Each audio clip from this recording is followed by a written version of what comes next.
দিন শেষ, আমার কাজ শেষ, কিন্তু শুধু শেষ হলেই তো শেষ হয় না, শেষ হলেও শুরু হয়। আর বাকি the man, the in charge, the creator Somak Sinha, আমার বন্ধু এবং দাদা সাহেব ফালকে অ্যাওয়ার্ড পাওয়া মিউজিক ডিরেক্টর আমাকে আজকে ডেকেছিল ওর প্রোগ্রামটা হোস্টিং করতে। কী করেছি জানি না, নাও টু হিম। অনেকগুলো কঠিন কঠিন ডিসিশন প্রয়োগ করেছে আমার, আমি জানি না আদৌ সেগুলো যোগ্য কিনা, যেগুলো সত্যি তাই বললাম। কিন্তু যেটা আমার ভালো লাগলো প্রিন্স আমার খুব কাছের মানুষ, খুব কম সংখ্যক কাছের মানুষের মধ্যে খুব কাছের মানুষ। আর প্রিন্সকে আমি আজকে একটা অন্য ভূমিকায় চেয়েছিলাম, আমি এটা এক্সপেরিমেন্ট করেছি, আমি দেখতে চাইছিলাম যে এই অন্য ধরনের শোটা ও কীভাবে হ্যান্ডেল করে।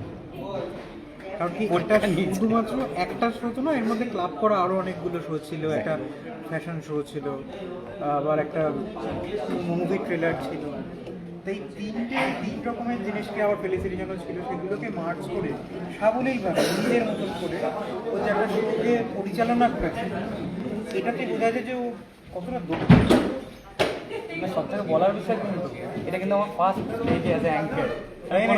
একদম আমার বন্ধু ক্যামেরায় আছে, ঈশান, ও জানে আমি নাচ করি, আমি ছোটোখাটো অভিনয় করি, কিন্তু অ্যাঙ্কারিং এইটা না আমার মাথায়, আমি আসলে ওকে দেখি না, আমার মনে হলো যদি আমি ওকে এই পজিশন একবার দেখি না, যে এটা তো হয়তো প্রতিভা সমান আছে, আমি ওকে যত দেখি ততই উন্নত হয়ে যাই। ও আর্টিস্ট, ও দারুণ ছবি আঁকে, ও ভালো অভিনয় করে, মানে ভালো বললে যতটা ভালো বলা হয় তার সেটা বলা কম বলা হয়, এতটাই ভালো অভিনয় করে।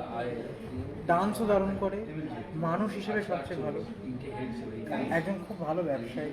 আজকে এত কিছু দিক সামলেও ও যে ওর ক্রিয়েটিভিটি, ওর যে প্যাশনটাকে ও নিয়ে আসতে চলেছে প্রফেশনের দিকে, এটা আমার কাছে একটা পাওনা। কারণ আমি নিজে এই একটা জায়গা দিয়ে ফেস করে গেছিলাম। আমার শুভেচ্ছা, আমাদের টিমের সমস্ত শুভেচ্ছার সাথে রয়েছে। একটা জিনিস আমি বলেই রাখছি আগে থেকে, এটা আমার মুখ থেকে আমি আজকে ডিসক্লোজই করে দিচ্ছি। আজকে সামনে একটা তাড়াতাড়ি একটা কাজ আসতে চলেছে, যেখানে প্রিন্স থাকছে আমাদের সাথে। ওয়াও, সেটা কী কাজ সেটা আমি পরে বলবো, তবে অবশ্যই সেটা অভিনয়ের দিকে একটা কাজ হবে। একটা গ্রেট বড় অ্যাচিভমেন্ট, প্রজেক্ট আমরা প্ল্যান করেছি, সেই প্ল্যানটাতে প্রিন্স আমাদের মধ্যে একটা মানে আমি বলবো আমি ভাগ্যবান এরকম বন্ধু পেয়ে, যে আমার ইনার ট্যালেন্টগুলোকে এই বয়সে এসে আমাকে নতুন করে তৈরি করাচ্ছে, এবং ওদের জন্যই আমি আজকে আবার এগিয়ে যেতে পারছি। Age is just a number. তবে প্রিন্সের ক্ষেত্রে যেটা আমি নোটিস করেছি, ওর এজটা হচ্ছে ওয়াইনের মতন, যত এজ হচ্ছে তত দাম বাড়ছে। আর বহুমুখী প্রতিভা সম্পন্ন মানুষ, আমি চেষ্টা করি